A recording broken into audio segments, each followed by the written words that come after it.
welcome to the property news on Magic Bricks Now, India's first property channel. I'm Suesha Sawant. Let's take a look at the top headlines at this hour. Big deal in Pune. Private equity giant Blackstone joins hands with Panchsheel to develop two IT SEZs in Pune. Blackstone will have a 50% stake in the venture that seeks to invest 2,000 crore rupees in Baner and Kharadi. That's a Magic Bricks Now exclusive. BMC and Railways take the tech route to help Mumbai weather the monsoons. Exclusive details in our special series, Is Mumbai Rain Ready? Also an exclusive interaction with the man in the BMC who is tasked with keeping Mumbai ticking in the rain. No relief to the Sri Sri Ravi Shankar-led The Art of Living Foundation. The National Green Tribunal has asked the organisation to pay the full fine of 5 crore rupees. The fine will cover environmental damages caused by a cultural festival that the foundation organised on the Yamuna floodplains in March this year. Also on the show, we catch up with the Mayor of Chandigarh who tells us about his plans to make Chandigarh a smart city in our other special series, War of the Smart Cities.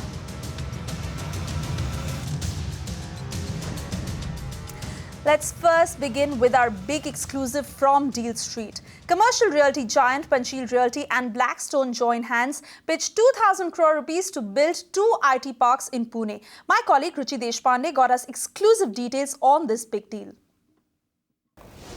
In a mega commercial real estate deal worth 4,000 crore rupees, private equity giant Blackstone as well as Pune-based developer Panchsheel Realty have entered into a joint venture agreement to construct two IT parks in the city of Pune. The first one will be a part of the phase 2 of Aeon Free Zone. This will be an IT SEZ or a special economic zone. It is spread over 2 million square feet and will see an investment of about 2,000 crore rupees from both Panchsheel Realty as well as Blackstone.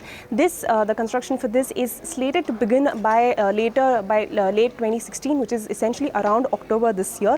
The second project will be an IT business park, which will be constructed in Baner by Panchsheel Realty.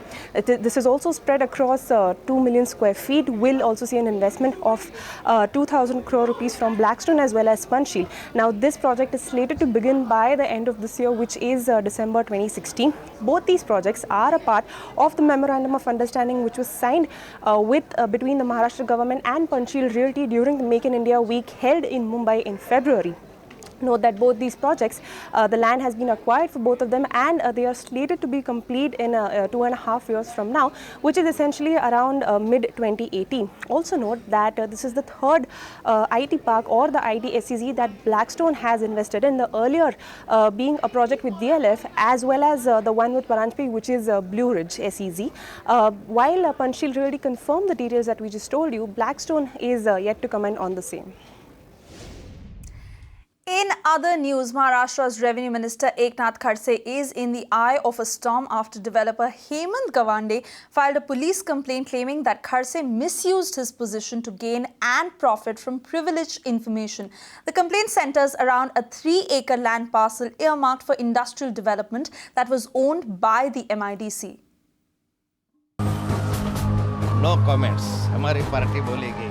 Sensational charges have been made against Maharashtra Revenue Minister Eknath Khadse. Why is it that no one is coming in support of you? Claiming that he misused privileged information which allowed his family to buy an industrial plot earmarked by the government, and that the minister would get 100 crore rupees for the land that he bought for 3.75 crore rupees.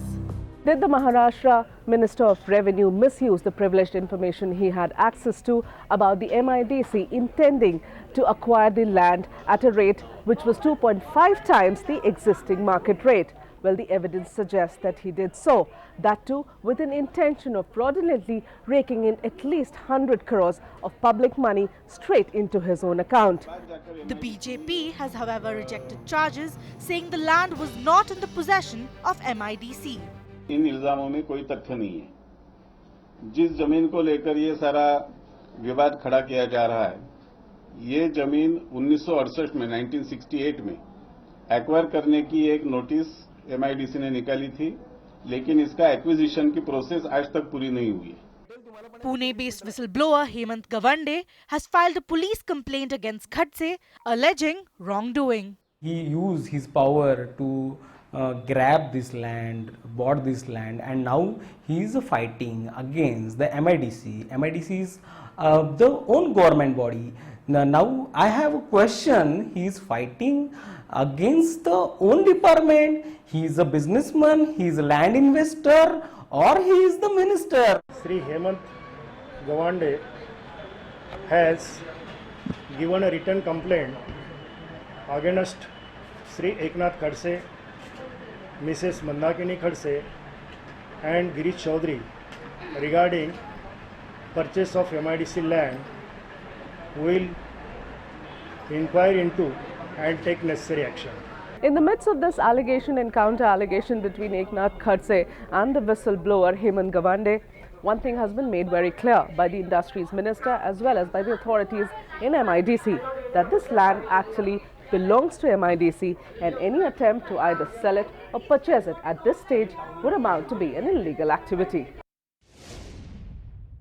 All right, let's now move on to our special series, Is Mumbai Rain Ready?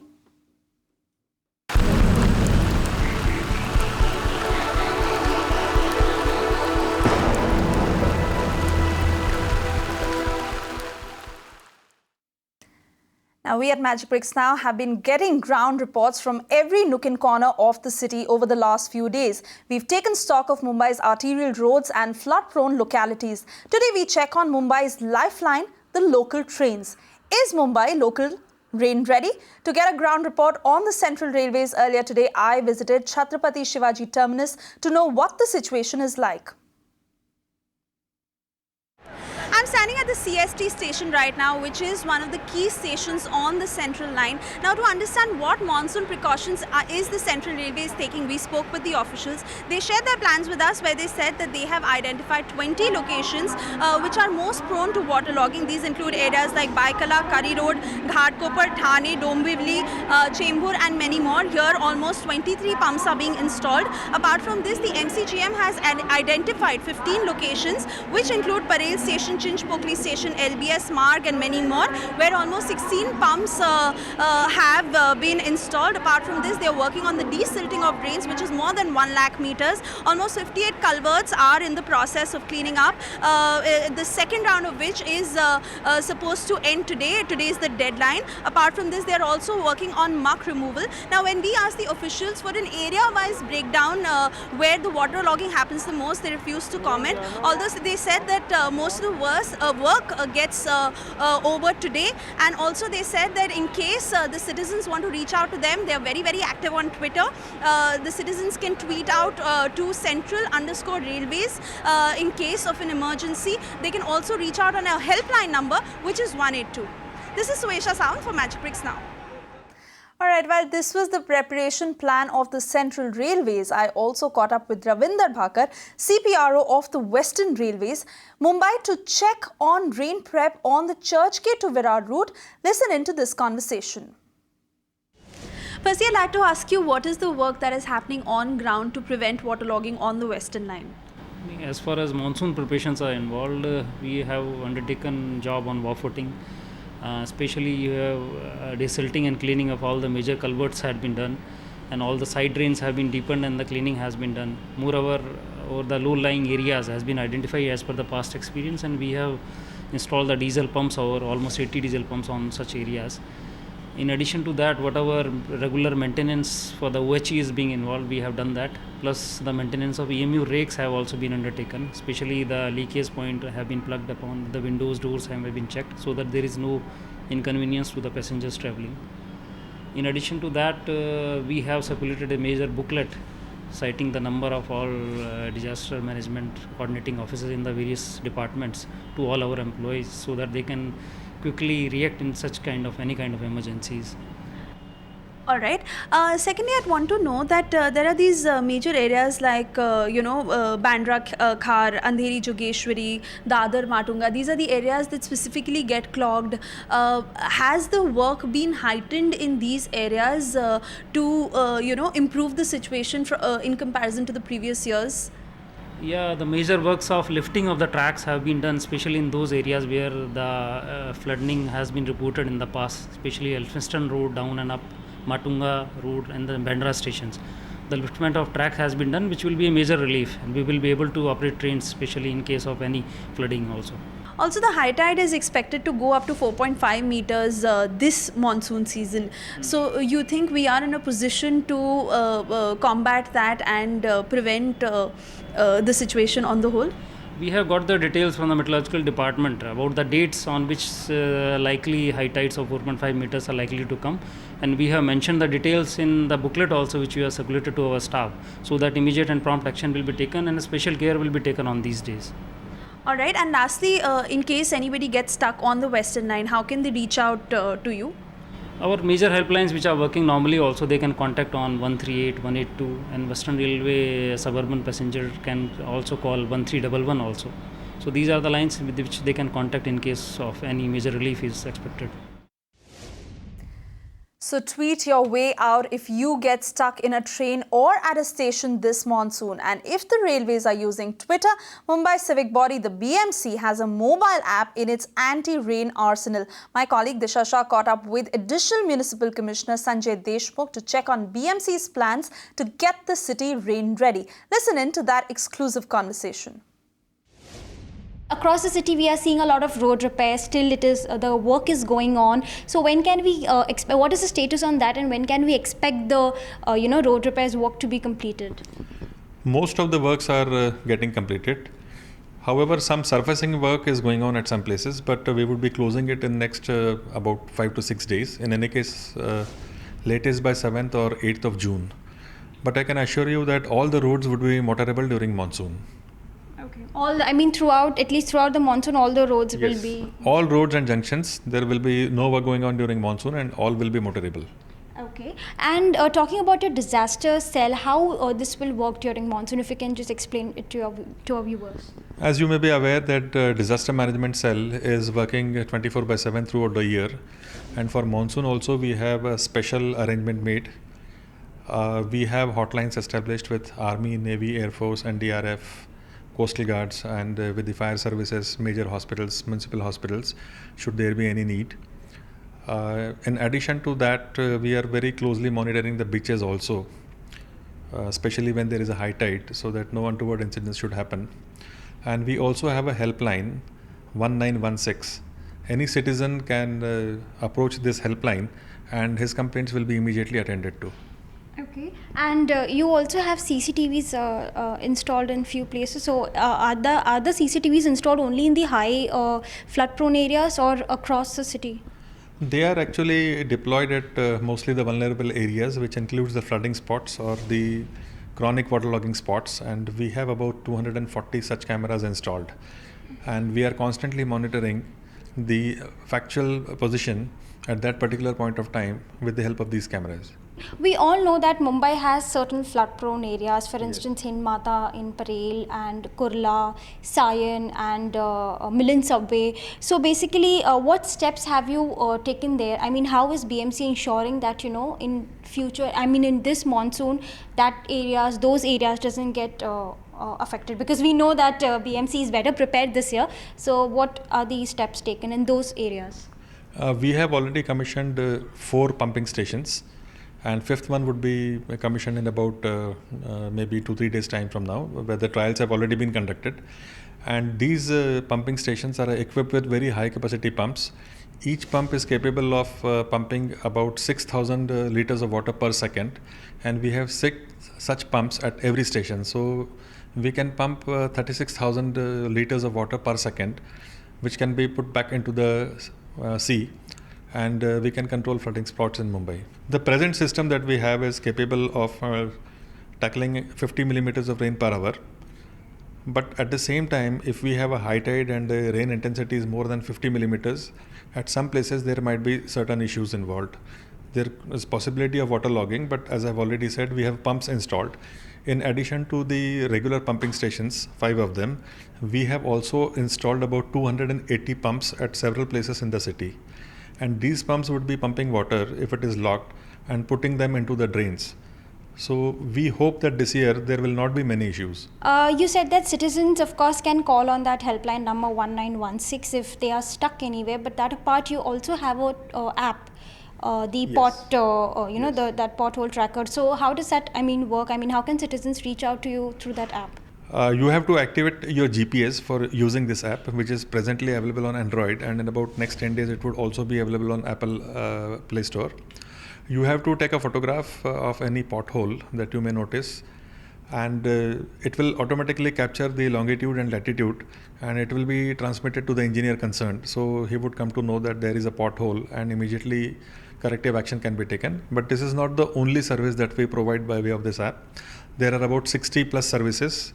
They are available on this app, and the citizen can register their complaints regarding any of these 60 items, and that can be taken immediately taken care of.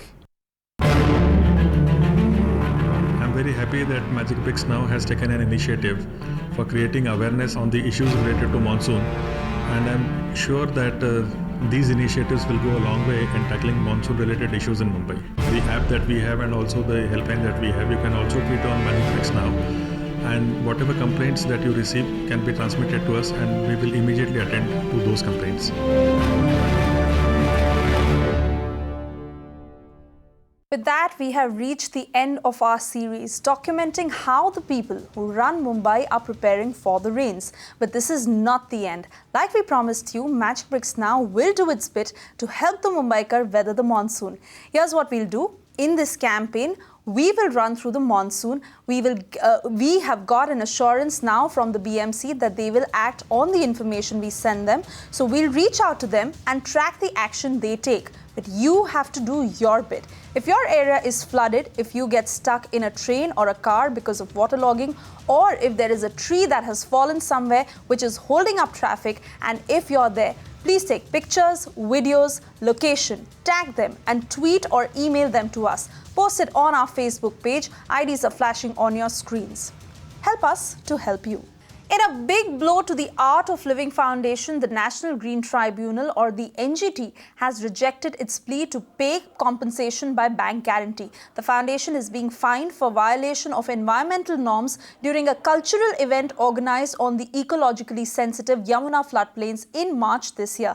Our reporter Deepa Rana, who has been tracking this case, gets us more details. In a major setback to the Art of Living Foundation, the National Green Tribunal today has fined the organization for ₹5 crores. Now, you may recall that the Art of Living Foundation had organized the World Cultural Festival in March and had asked the National Green Tribunal to allow the event by depositing 25 lakh rupees.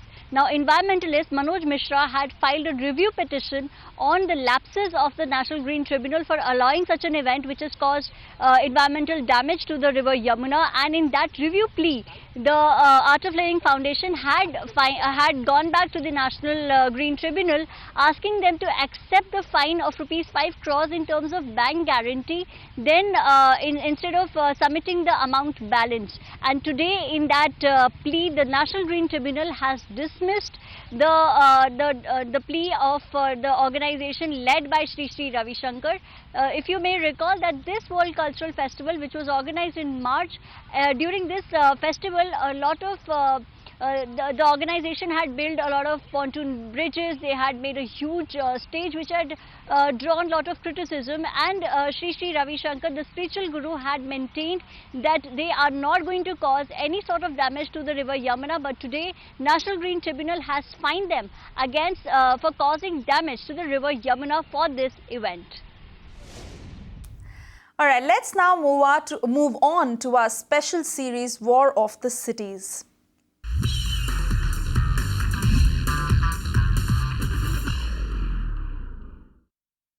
Time now for our big exclusive. We promised you a sneak peek into plans to make your city smart. And continuing with our special series today, we'll talk about Chandigarh. We caught up with Arun Sood, the mayor of Chandigarh, and he tells us about the city's plans to get smart. सबसे पहले तो हमारे यहाँ पे जो Chandigarh administration है वो सारा स्मार्ट सिटी का प्रोजेक्ट हैंडल कर रहे हैं। म्यूनिसिपल कॉरपोरेशन जो है इसका लगभग ज़्यादातर जो है वो एग्जीक्यूशन म्यूनिसिपल कॉरपोरेशन के पास है, और इसमें हम सबसे पहले तो एसपीवी बनाने जा रहे हैं जो स्पेशल पर्पस व्हीकल। उसके तहत एक कंपनी बनाई जाएगी जिसमें 50-50 एडमिनिस्ट्रेशन और कॉरपोरेशन की भागीदारी होगी, और इसमें 500 करोड़ रुपया हमें सेंट्रल गवर्नमेंट से एमसी को मिलेगा और 500 करोड़ रुपया चंडीगढ़ एडमिनिस्ट्रेशन इस एसपीवी में डालेगी। और इसके अलावा 5500 करोड़ रुपए जो हैं वो हम जो है बॉन्ड्स के ज़रिए पीपीपी मॉडल से और लोन के ज़रिए हम लोगों से जनरेट करेंगे। जो एबीडी का एरिया है, एरिया बेस्ड डेवलपमेंट है, उसमें सेक्टर 17 की रीजुविनेशन का प्लान हमने बनाया है। वो कंपनी ने सारा जो है उसकी वो डिटेल प्रोजेक्ट रिपोर्ट बना दी है। सेक्टर 17 को हम वहाँ 15 प्लाज़ा हम डेवलप कर रहे हैं और उसकी कनेक्टिविटी सेक्टर 17 की हम रोज़ गार्डन जो चंडीगढ़ का है अंडरपास से हम रोज़ गार्डन और सेक्टर 17 को कनेक्ट कर रहे हैं। तो इसको make it sector 17 more happening and vibrant. वहाँ पे green plaza, food plaza, mural plaza, sculpture park, इस तरीके की बहुत सारी ओपन थिएटर, स्क्रीन्स, बहुत और लाइव बैंड्स होंगे, बहुत सारी चीज़ें वहाँ एक्टिविटी होगी ताकि सेक्टर 17 को हम एक हैपनिंग प्लेस बना सकें। तो वो अभी हेरिटेज कमेटी है चंडीगढ़ की, क्योंकि वो एरिया हमारा हेरिटेज के अंडर पड़ता है। तो हेरिटेज कमेटी ने वो सारे प्लान्स जो हैं वो पास कर दिए हैं। अब उसकी टेंडरिंग का प्रोसेस जारी है। विद इन मैं समझता हूँ कि 2 months the work will start in sector 17।